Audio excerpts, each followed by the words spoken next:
Hello बच्चों, तो हमने पहले प्री नेटल फैक्टर्स पढ़े थे, हम लोग पोस्ट नेटल फैक्टर्स की ओर देखेंगे। तो पोस्ट नेटल फैक्टर्स में आता है इन्फेंट एंड चाइल्ड न्यूट्रिशन, मतलब calorie deficiency is option associated with the deficiency of the multiple micronutrients and the vitamins that contribute to developmental improvement.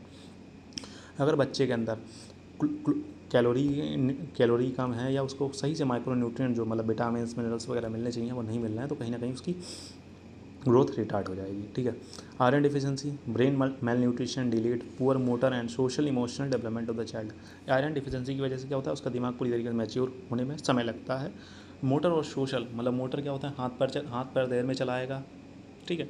Social और emotional development of the child, मतलब सामाजिक तौर पर लोगों से घुल मिल नहीं पाएगा और इमोशन भी बहुत ज़्यादा इमोशनल रहेगा। Iodine lead to the congenital hypothyroidism and irreversible mental retardation. इस अगर आयोडीन की कमी कर पाई गई तो उसका दिमागी तौर पर वो दिमागी मतलब मंद बुद्धि टाइप का बच्चा हो जाएगा। और हाइपोथायरॉयडिज्म से क्या होता है, ग्वाइटर वाली बीमारी भी हो सकती है। इन्फेक्शियस डिजीज़ की बात करें, जैसे कि मलेरिया हो गई, डायरिया हो गई, HIV are associated with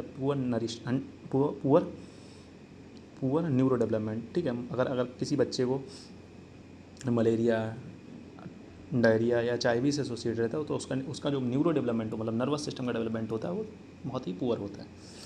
environmental toxin, children expose to toxin जैसे कि लेड हो गया, आर्सेनिक हो गया, पेस्टिसाइड्स हो गए, मरकरी हो गया, पॉलीसाइक्लिक एरोमेटिक कंपाउंड्स हो गए, has adverse effect on CNS। ये भी दिमाग पर बहुत गहना भाव पढ़ाते हैं। ठीक है। ये आप इसको आप डिटेल में पढ़ चुके होंगे आपको आघात तंत्र में कि यूनिवर्सल टॉक्सिन्स, वहाँ पर एक पूरा टॉपिक है।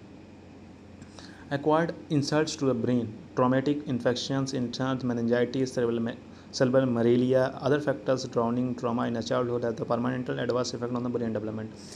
मतलब यह क्या होता है, मतलब दिमाग को किसी तरीके से अगर क्षति पहुंची है, या मेनिंजाइटिस हो गया है, या कोई चोट लग गई है, कहीं पानी में डूबा है, कोई चोट लगी है, तो उसकी वजह से भी क्या होता है, परमानेंट एडवर्स इफेक्ट हो जाता है ब्रेन डेवलपमेंट। ब्रेन फिट सही तरीके से डेवलप नहीं हो पाता।